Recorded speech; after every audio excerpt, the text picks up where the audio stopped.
نحمده ونصلي على رسوله الكريم أما بعد فأعوذ بالله من الشيطان الرجيم بسم الله الرحمن الرحيم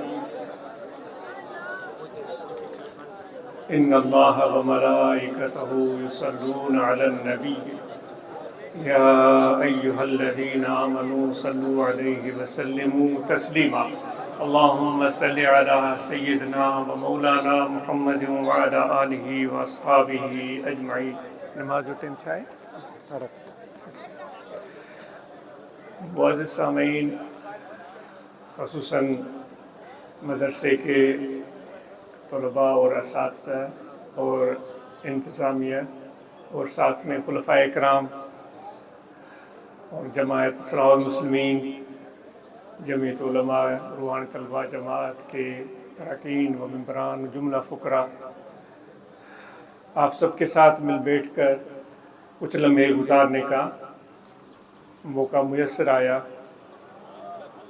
اور یہ وقت بھی بڑا بابرکت اور حضور نبی کریم رؤوف رحیم صلی اللہ علیہ وآلہ وسلم کی پسندیدہ اوقات میں سے کہ آپ اپنے پیارے صحابہ کے ساتھ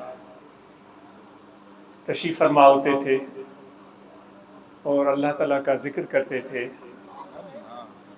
عصر نماز کے بعد، یا یوں کہیے کہ سورج غروب ہونے سے کچھ ٹائم پہلے، اور اس وقت تک آپ اپنے صحابہ کے ساتھ، اپنے دوستوں کے ساتھ اللہ تعالیٰ کا ذکر کرتے رہتے تا وقت ایک سورج غروب ہو جاتا تھا. اور آپ کا یہ ارشاد ہے جس کا مفہوم یہ ہے کہ یہ چند لمحے ساعتیں ہمیں اتنی عزیز ہیں کہ جو آپ نے الفاظ بیان فرمائے ہیں کہ جہاں جہاں تک سورج کی روشنی جاتی ہے، اب سورج کی روشنی تو پوری کائنات تک پہنچتی ہے، ان سب سے بڑھ کر یہ چند لمحے حضور نبی کریم رؤوف رحیم صلی اللہ علیہ وآلہ وسلم کو پسند تھے کہ اپنے دوستوں کے ساتھ بیٹھ کر ذکر کریں. میں اپنے آپ سے بھی پوچھتا ہوں، آپ سے بھی پوچھتا ہوں کہ جو ہمیں مرشد کامل نے ذکر سکھایا ہے کہ اپنے دل کا تعلق، رابطہ یاد الہی کی صورت میں، ذکر قلبی کی صورت میں اللہ تعالیٰ کے ساتھ قائم رہے. جب ہم یہاں بیٹھے ہوئے ہیں، یہ بیٹھنا بذات خود یہ بھی سعادت ہے. اگر ہم میں سے کوئی غافل بھی ہے، یہ فرض کر لیا جائے کہ وہ ذکر نہیں کر رہا ہے، وہ اپنی کسی وجہ سے یہاں بیٹھا ہوا ہے، وہ ذکر نہیں کر رہا ہے اور ذکر میں اس کی دلچسپی بھی نہیں ہے، لیکن یہ اتنا پیارا عمل ہے اللہ تبارک و تعالیٰ کے ہاں کہ جو ذکر نہ کرے، ذکر کا شوق بھی نہ رکھے، لیکن ذکر والوں کے ساتھ بیٹھے، تو وہ بیٹھنا، صرف بیٹھنا اور کچھ بھی نہیں، صرف بیٹھنا، یہ بھی اس کو سعید بنا دیتا ہے، خوش قسمت بنا دیتا ہے، وہ رحمت کا حقدار ہو جاتا ہے. تو ہم یہاں جب بیٹھے ہوئے ہیں تو اپنے دل کو ذرا سی کوشش، ذرا سا توجہ اللہ تعالیٰ کی یاد میں ابھی سے مشغول کر دیں. جو مرشد کامل نے ہمیں سکھایا ہے، کھڑے بیٹھے لیٹے سوئے جاگے، ہر حال میں، ہر کیفیت میں اپنے دل کو اللہ تعالیٰ کی یاد میں مشغول رکھیں، اور ایک لمحہ بھی، ایک سانس بھی اللہ تعالیٰ کے یاد کے بغیر گزرنے نہ پائے. جتنا ہمارے بس میں ہے، جتنی ہماری حیثیت ہے، جتنے ہمیں توفیق ہے، اپنا کوئی ایک لمحہ، کوئی ایک دم، کوئی ایک پسا اللہ تعالیٰ کی یاد کے بغیر نہ گزرے. تو یہاں بیٹھے ہوئے ہیں تو اپنے دل کو اللہ تعالیٰ کے ذکر میں اپنی نیت سے، اپنے کوشش سے، اپنی نظر سے اللہ تعالیٰ کی یاد میں مشغول کر دیں، تاکہ کما حق ہو اس صحبت کا ہمیں فائدہ ملا. اور پھر جب نماز کا وقت ہو جب اللہ تعالیٰ کی طرف سے بلاوا آئے، حضور نبی کریم رؤوف رحیم صلی اللہ علیہ وآلہ وسلم کو یہ بلاوا نماز کے لیے اتنا پسند تھا کہ آپ اپنی راحت اس کو بولتے تھے، اس بلاوے کو، اس اذان کو اپنے روح کی راحت بولتے تھے۔ تو ہماری یہ ذمہ داری ہے کہ جب بھی نماز کا وقت ہو تو سارے کام چھوڑ کر اللہ تعالیٰ کے اس فرض کی ادائیگی میں مشغول ہو جائے، ہم نماز کو ادا کریں۔ یہ ہماری اسی میں کامیابی ہے، اسی میں ہماری کامرانی ہے۔ اگر ہم بہت ہی زیادہ اہم کسی مصروفیت میں بھی ہوں تو بھی ہم حتی الامکان جتنا بھی ممکن ہو سکے نماز ہم ادا کر لیں۔ اور پھر نماز جو ذکر والے ادا کرتے ہیں ان کی نماز کچھ اس طرح ہوتی ہے کہ ان کا سر سجدے میں جاتا ہے تو وہ سجدے گاہ پر نہیں ہوتا، وہ مصلی پر نہیں ہوتا، اس کا سر مصلی پر نہیں ہوتا، اس کا سر مسجد کے فرش پر نہیں ہوتا، بلکہ چونکہ اس کے دل میں یاد الہی ہے، اس یاد الہی کی وجہ سے معرفت الہی، اللہ تعالیٰ کی پہچان اس کو ملی ہے، صرف نام تک محدود نہیں، وہ اللہ تعالیٰ کی پسند ناپسند اور خوشی کو وہ جانتا ہے۔ تو جب عرفان اس کے دل میں ہے، جب اس کا سر سجدے میں جاتا ہے تو اس کا سر مصلی پر، مسجد کے فرش پر نہیں ہوتا، وہ خدا کی بارگاہ میں ہوتا ہے، وہ اللہ تعالیٰ کے حضور میں ہوتا ہے۔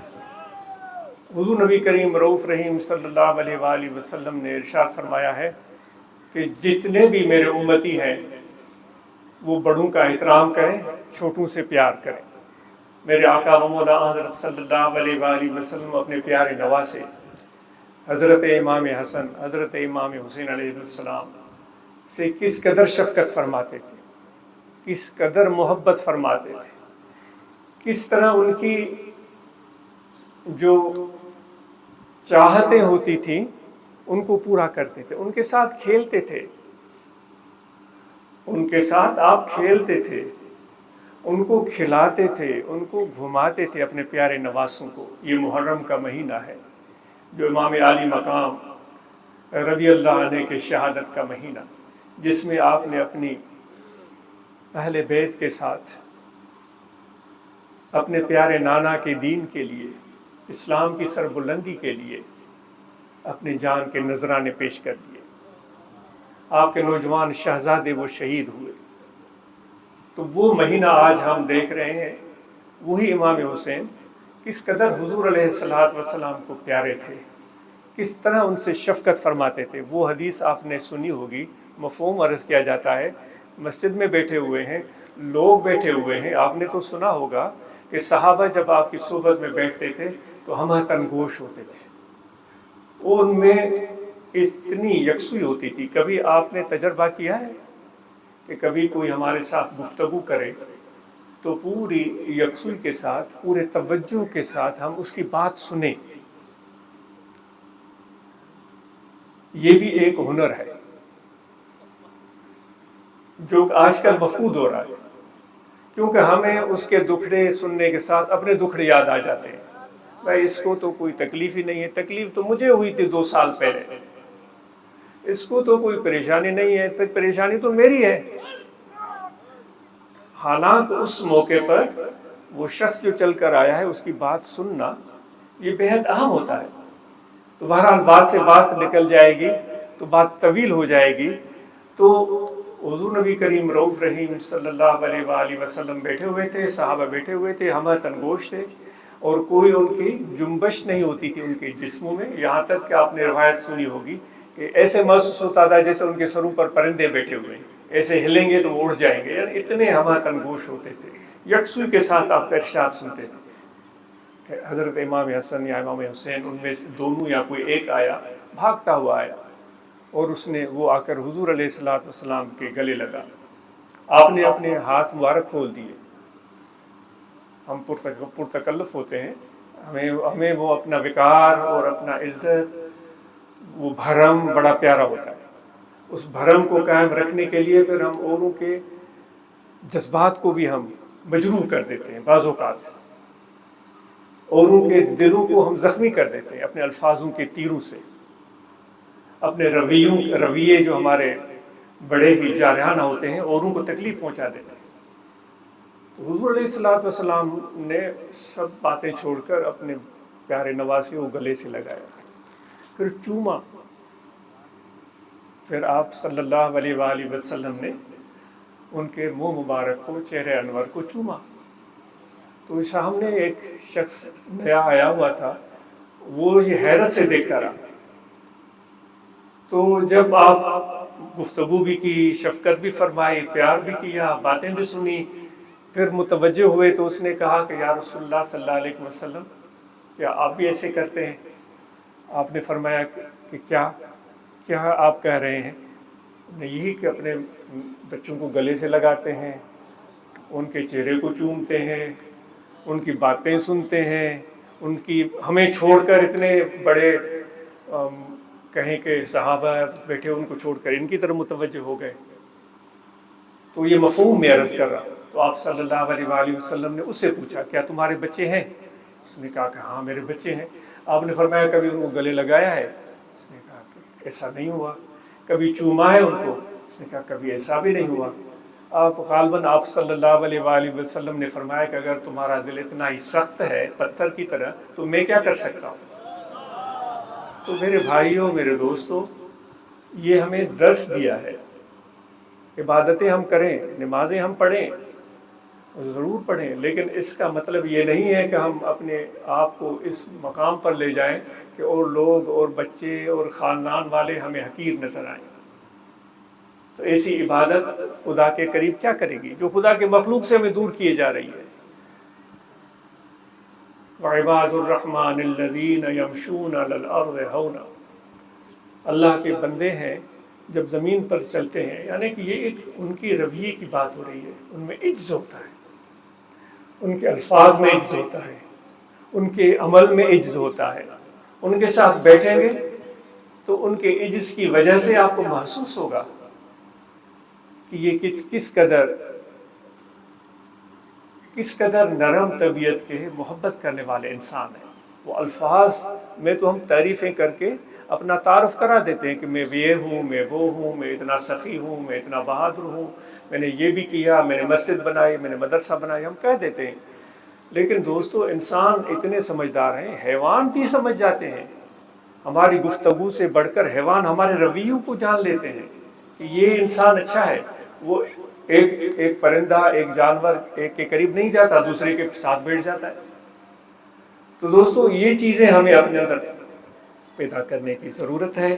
اور ماشاءاللہ آج کی یہ باتیں دوستوں نے بتائیں، یہ سب سن کر مسرت ہوئی۔ الخادمین کی خدمات قابل تعریف ہیں، اور ہم توقع کرتے ہیں کہ اپنے اس کام کو بہتر طریقے سے سر انجام دیں گے۔ جس طرح یہ پروگرام ہوا ہے، اس طرح کے اور پروگرام ہوتے ہیں، ضرورت ہوتی ہے وہاں سیکیورٹی کی، ضرورت ہوتی ہے وہاں خدمت کی، جو مہمانان گرامی آئیں ان کی سلامتی ہو، کوئی ایسی چیز نہ ہو جس سے سلامتی خطرے میں پڑے۔ خادمین کی ذمہ داری ہے کہ اپنے اس کام کو پورا کریں، پھر اس خدمت کا کام پورے بہتر طریقے سے سر انجام دیں۔ اور پھر صرف سندھ پر محدود کیوں، آپ کا تو وفد پنجاب کی طرف بھی جانا چاہیے، اور پہلے سے آپ تیاری کریں، وہاں جائیں اور وہاں نئی جگہوں پر اپنے خادمین کی ممبر سازی وہاں بھی آپ کر سکتے ہیں۔ اس پر آپ سوچئے گا۔ خلفائے کرام اور جو تنظیم عہدیداران ہیں اپنے تبلیغ کوششوں کو بڑھائیں، اپنے کام کو بڑھائیں، اپنی محنت کو بڑھائیں، اور خصوصاً وفود کی صورت میں نکلنا بڑا سود مند ہے۔ مدرسے کے طلباء اور اساتذہ یہاں موجود ہیں، تو جب عاجز پڑتا تھا تو ہمارے مرشد کامل والد محترم ہمیں بھیجتے تھے کہ 8 دن کے لیے تبلیغ پر چلے جاؤ۔ 2-3 مرتبہ ہم گئے، 14 سال عمر ہوگی، 15 سال عمر ہوگی، غالباً چلے جاتے تھے۔ تو یہ یہاں کے طلباء جو ہیں یہ مشورہ کریں اساتذہ اور انتظامیہ کہ کبھی 1 دن 2 دن کے لیے، جس طرح مولانا امام علی صاحب بتا رہے تھے، گڈاپ ہے اور دور دراز کے علاقے ہیں، وہاں چلے جائیں، وہاں 1-2 رات گزاریں، تبلیغ کریں، لوگوں سے ملیں، طریقہ عالیہ کا تعارف کروائیں، برانچز قائم کریں، ممبران بنائیں، وہاں محنت کریں۔ تو یہ بھی ایک آپ کے اس عملی تربیت کی صورت ہوگی جس سے یقیناً فائدہ ہوگا۔ اور باقی چونکہ شاید اذانیں بھی ہو رہی ہیں، وقتاً فوقتاً ملاقاتیں رہتی ہیں، گفتگو کا موقع ملتا ہے، انشاءاللہ باتیں ہوتی رہیں گی۔ اللہ تعالیٰ آپ سب کی اور ہم سب کی حاضری قبول فرمائے۔ جزاکم اللہ خیر۔